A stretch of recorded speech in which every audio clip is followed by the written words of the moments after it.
बारी वाले फिर बच्चों अगला चैप्टर है अंतरराष्ट्रीय संगठन। पॉलिटिकल साइंस का एक इंपॉर्टेंट चैप्टर है, चैप्टर नंबर 4, और इसमें से वो सारे क्वेश्चंस लेकर के आए हूं जो इंपॉर्टेंट है, इंक्लूडिंग एमसीक्यू भी। ठीक है, तो बाद में बात करेंगे एमसीक्यू के बारे में, पहले शुरू करते हैं 2 मार्क्स वाले क्वेश्चंस। तो सबसे पहला है निषेधाधिकार क्या है, इंग्लिश में कहेंगे इसे वीटो पावर। वीटो पावर जानते हो ना आप, वीटो पावर 5 देशों के पास है, और ये 5 देश कौन कौन से हैं? 5 देश में अमेरिका, फ्रांस, ब्रिटेन, चीन, और अमेरिका, फ्रांस, ब्रिटेन, चीन, 4 देश, और एक रूस। तो ये लगा करके 5 देश। इन 5 देशों के पास वीटो पावर है, निषेधाधिकार शक्ति कहते हैं। क्या है निषेधाधिकार शक्ति? तो सुरक्षा परिषद इन 5 सदस्यों को लेकर के बनता है, इन 5 देशों को लेकर के बनता है सुरक्षा परिषद, और ये अंतरराष्ट्रीय संगठन के यानी कि संयुक्त राष्ट्र संघ के 5 परमानेंट मेंबर हैं, और इन्हीं के पास निषेधाधिकार है। तो निषेधाधिकार जो है किसी भी फैसले पर, निर्णय पर रोक लगाने का अधिकार है। यानी कि अगर ये 5 देश किसी भी फैसले पर आम सहमति करते हैं और उनमें से कोई 4 देश सहमत है लेकिन कोई एक देश असहमत है, तो वो वीटो कर सकता है और वो फैसला रद्द हो जाएगा। इसी को हम निषेधाधिकार कहते हैं। ठीक है, तो इसको समझ लीजिएगा।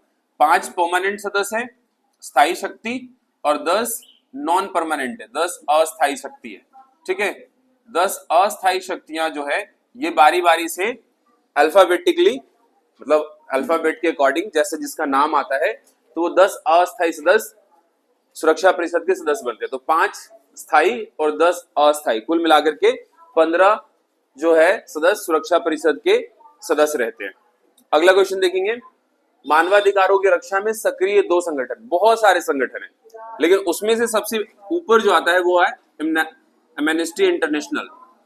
ये मानवाधिकारों की रक्षा के ऊपर पैनी नजर रखता है। ठीक है, और हर वर्ष क्या करता है ये, हर वर्ष किसी न किसी तरीके से आंकड़े एकत्रित करके और उसको क्या करता है, हर साल उन आंकड़ों का प्रेजेंटेशन करता है, उन आंकड़ों को प्रस्तावित करता है। ठीक है, और बताता है कि किस स्तर पर मानवाधिकारों का हनन हुआ है, किस देश में कितना हुआ है। तो कुल मिलाकर के एमनेस्टी इंटरनेशनल जो है मानवाधिकारों पर बहुत ही करीबी से नजर रखता है और ये देखता है किन किन देशों में मानवाधिकारों का हनन हो रहा है। ठीक है, दूसरा है ह्यूमन राइट वॉच। नाम से ही पता चल रहा है मानवाधिकारों पर नजर रखने वाली संस्था। तो ह्यूमन राइट वॉच भी प्रति वर्ष अपने आंकड़े जारी करता है। ठीक है, अब अगला क्वेश्चन है विश्व व्यापार संगठन के 2 कार्य। तो विश्व व्यापार संगठन के बहुत सारे कार्य, लेकिन चूंकि 2 मार्क्स में तो सिर्फ 2 ही काम पूछा है। तो व्यापारिक विवादों का निपटारा, सदस्य देशों के बीच में कोई विवाद है ना, तो इन विवादों का निपटारा कौन करेगा? विश्व व्यापार संघ, है ना, यह विश्व व्यापार संगठन।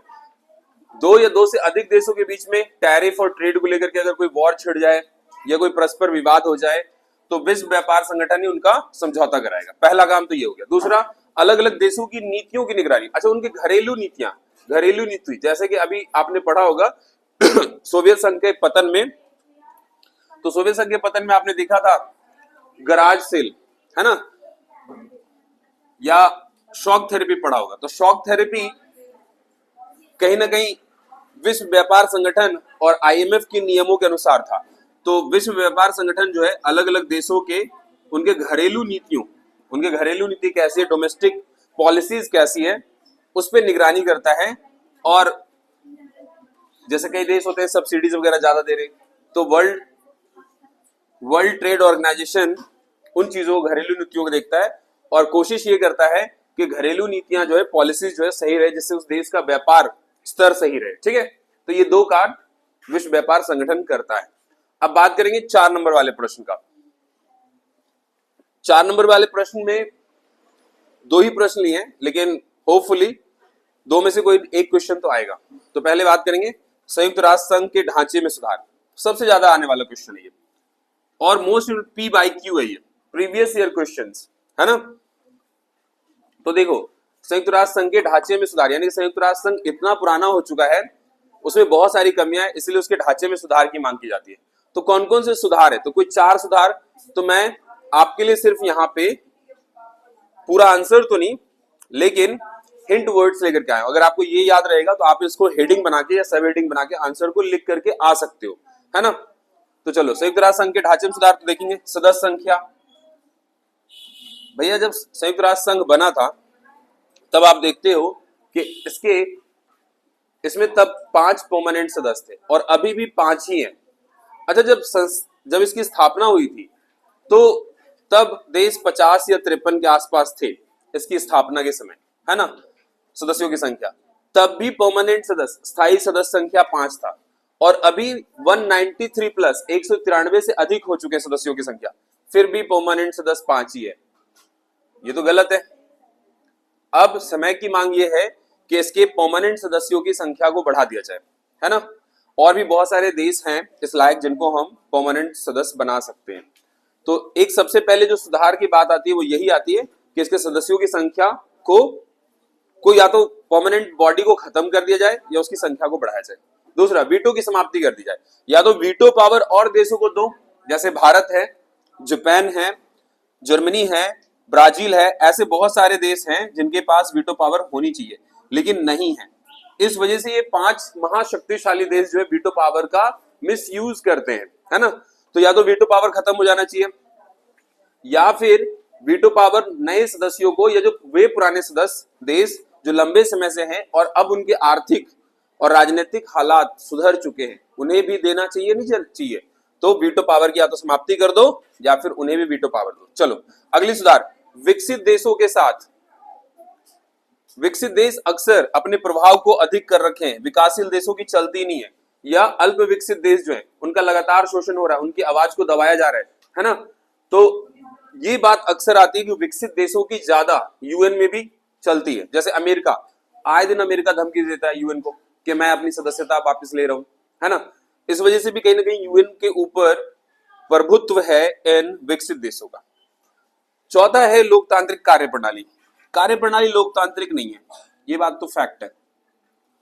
कहीं ना कहीं आज भी गैर लोकतांत्रिक प्रणाली के तहत काम हो रहा है। कैसे, तो मैं आपको समझाता हूं। जैसे अभी मैंने बताया कि सबसे ज्यादा यूएन में जो फंडिंग करने वाला कंट्री है वो है अमेरिका, और भी ऐसे कई सारे देश है, चीन। अब कहीं ना कहीं ये देश एक धुरी का काम करते हैं, ये हमेशा अक्सर अपनी बात को मनवाने के लिए इन संस्थाओं पर दबाव देते हैं। आप कह सकते हो यूएन इंटरचेंजेबली यूएस, तो यूएन आप कहो या उसे यूएस कहो, बात एक ही है। क्यों? क्योंकि कहीं ना कहीं यूएस का बहुत ज्यादा एक दबदबा देखने को मिलता है, तो लोकतांत्रिक प्रणाली पर कार्य आधारित नहीं है। हम कहेंगे कहीं ना कहीं वो वहां पे वर्चस्व है कुछ खास देशों का। अगला क्वेश्चन, भारत की स्थायी सदस्यता का पक्ष। भैया इसका तो मैं पक्षधर हूं, चलो समझते हैं। तो भारत को क्यों परमानेंट मेंबरशिप मिलना चाहिए? तो पहली बात, यूएन का सबसे पुराना मेंबर है भारत। जब यूएन की स्टैब्लिशमेंट हुई थी, स्थापना हुआ था, तब से भारत इसका मेंबर है ना। तो इस आधार से भी मिलना चाहिए। दूसरी बात, सबसे बड़ा लोकतंत्र दुनिया में आज भारत से बड़ा लोकतंत्र नहीं है। यहां तक कि पश्चिम में भी चले जाओ, पूरब में भी चले जाओ, कहीं भी भारत जितना बड़ा लोकतंत्र देश नहीं मिलेगा। ठीक है, इतना बड़ा, इतना विशाल लोकतंत्र है, 140 करोड़ वाला देश, जहां पे चुनाव कराने में ही 6-6 महीने का वक्त लग जाता है, 2-2 महीने का वक्त लग जाता है। और देशों के मुकाबले तो हमारा उत्तर प्रदेश ही काफी है। तो आप समझ सकते हो दुनिया का सबसे बड़ा लोकतंत्र का मंदिर भारत ही है ना। तो इस वजह से भी लोकतंत्र की वकालत करता है भारत, लोकतंत्र का पक्षधर है। तो यूएन का क्यों नहीं उसको सदस्यता मिलती, क्यों नहीं उसे परमानेंट मेंबर बनाया जाता है? तो इस वजह से एक तो ये रीजन है। दूसरा, अगला, भारत अब भारत नहीं रहा है, अब एक उभरती महाशक्ति बन रहा है भारत।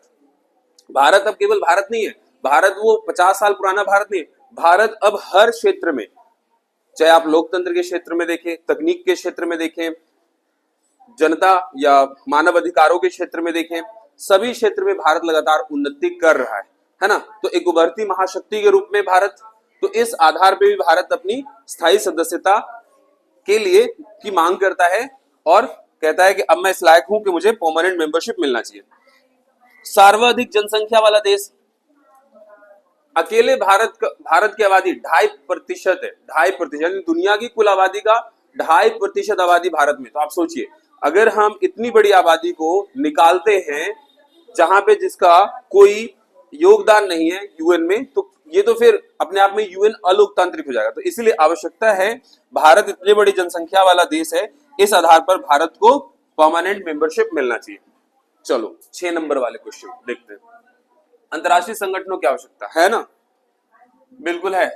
अभी अंतरराष्ट्रीय संगठन है तो आप देख रहे हो क्या, रशिया और यूक्रेन का वॉर चल रहा है ना, गजा और इजराइल का वॉर चल रहा है। अंतरराष्ट्रीय संगठन होने के बाद वो बात अलग है कि अंतरराष्ट्रीय संगठन रोक नहीं पा रहा है युद्ध को, वो कहीं ना कहीं राजनीतिक कारण भी है उसके पीछे, लेकिन कहीं ना कहीं अंतरराष्ट्रीय संगठन के होने की वजह से बहुत सारे ऐसे काम, जैसे कि भोजन की उपलब्धता कराना, जल की उपलब्धता कराना, बहुत सारे लोग वहां पे वर्किंग है राहत सामग्री पहुंचाने में।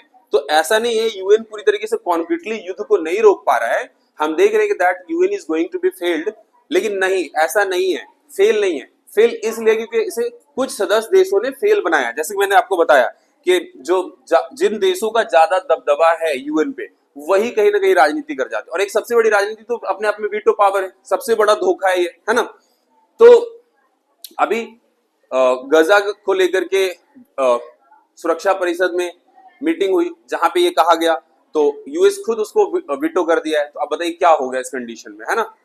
तो चलिए, अंतरराष्ट्रीय संगठनों की आवश्यकता हमें क्यों है? तो अंतरराष्ट्रीय संगठनों की आवश्यकता युद्धों को रोकने के लिए या शांति स्थापना करने के लिए। युद्ध को रोक दो तो अपने आप शांति हो जाएगी, या युद्ध को होने ही ना दो तो अपने आप में शांति स्थापना है। तो अंतरराष्ट्रीय संगठन की आवश्यकता क्या है? सबसे बड़ी, युद्ध को रोकने में, शांति स्थापना करने में। नई नई चुनौती, जैसे अभी कोविड देखा आपने, कितनी बड़ी चुनौती थी, बहुत बड़ी चुनौती थी। इस तरीके से ड्रग ट्रैफिकिंग, ह्यूमन ट्रैफिकिंग, मानव तस्करी कह लीजिए या मानव देह व्यापार कह लीजिए, तो आतंकवाद आज की डेट में सबसे बड़ा नया मुद्दा है, नई चुनौती है। तो इन नए मुद्दों से कौन निपटेगा? ऑफ कोर्स अंतरराष्ट्रीय संगठन की आवश्यकता है इन नई चुनौतियों से निपटने के लिए। अगला, क्षेत्रीय अखंडता और राजनीतिक स्वतंत्रता के लिए, ठीक है। सभी देश स्वतंत्र रहे राजनीतिक रूप से, इसके लिए कौन काम करेगा? कोई तो संगठन हो ना। तो बहुत सारे अफ्रीका, एशिया के मुल्क गुलाम थे, तो उनके लिए, उनके अधिकारों के लिए कौन लड़ा है? अंतरराष्ट्रीय संगठन। अच्छा, अंतरराष्ट्रीय संगठन बातचीत का मंच प्रदान करता है। डॉग हैमरजोल्ड का आपने जाना माना कोट पढ़ा होगा, it's better to be war than better to be jaw, है ना। तो कहने का अर्थ यह है कि युद्ध करने से अच्छा बहस करना है। तो क्यों ना ऐसा हो कि मानव अधिकारों का हनन करने से बेहतर बैठ के बातचीत किया जाए। तो अपने आप में ये एक बहुत बड़ा स्थान है, बातचीत का मंच प्रदान करता है और युद्ध को टालने की कोशिश करता है। Let's move to next question. Bharat का संयुक्त राष्ट्र संघ में क्या योगदान है? बारी वाले मेरे बच्चों लिख के ले लो, ये क्वेश्चन आ रहा है, लीक करा दिया मैंने क्वेश्चन पेपर, ठीक है, देख लेना। जिस दिन पेपर होगा, पेपर देके निकलोगे, ये क्वेश्चन आपके क्वेश्चन पेपर में होगा, कम से कम 2 सेट में, ठीक है, देख लेना। चलो, भारत का संयुक्त राष्ट्र संघ में भारत क्या योगदान है? तो भारत 8 बार इसका सुरक्षा परिषद का सदस्य रहा है, 8 बार, परमानेंट का नहीं, नॉन परमानेंट का, ठीक है। और अंतरराष्ट्रीय राजनीति में महत्वपूर्ण भूमिका निभाता है भारत, किसी भी स्तर पर, खास करके लोकतंत्र के पक्ष में, ठीक है। तो बहुत बड़ा अपने आप में बैलेंस, शक्तियों को बैलेंस करने का काम करता है। लोकतंत्र की वकालत करने वाला बहुत बड़ा देश है भारत, है ना। भारत आप भारत के फॉरेन पॉलिसीज को देखेंगे तो भारत उपनिवेशवाद, साम्राज्यवाद का विरोध करता है, ठीक है, और लोकतंत्र की वकालत करता है। तो इससे पता चल जाता है कि भारत अपने आप में अन्य देशों के साथ भी लोकतांत्रिक, पारस्परिक जो है विचार शेयर करना चाहता है और कहीं ना कहीं संबंध बनाना चाहता है। संयुक्त राष्ट्र संघ के खर्च में को लगातार भारत उठाता आया है, स्थापना दिवस से ही, जब से संयुक्त राष्ट्र संघ की स्थापना हुई है, लगातार भारत आर्थिक रूप से योगदान देता रहा है, जो भी खर्चा आया है। तो बहुत ज्यादा भारत का योगदान है संयुक्त राष्ट्र संघ में। भारत अपने संवैधानिक सुधार भी कई प्रकार से संयुक्त राष्ट्र संघ के चार्टर के अनुसार कर रखा है। तो एक अपने आप में भारत का बहुत बड़ा योगदान है, ठीक है। अब मेरे बच्चों एमसीक्यू पे आ जाओ, ठीक है। तो एमसीक्यू लेकर के आया मैं। अंतरराष्ट्रीय मुद्रा कोष का मुख्यालय कहाँ है? वॉशिंगटन डीसी में। संयुक्त राष्ट्र संघ के चार्टर में कितनी धाराएं? 111। 18वां सार्क सम्मेलन कहाँ हुआ था? नेपाल, काठमांडू। श्रम संगठन का मुख्यालय कहाँ है? जिनेवा में। महासभा के सचिव की नियुक्ति कौन करता है? सुरक्षा परिषद। लास्ट बट नॉट लीस्ट, निषेधाधिकार का सर्वाधिक प्रयोग कौन से देश ने किया है? तो 5 देशों में सबसे ज्यादा रूस ने किया है।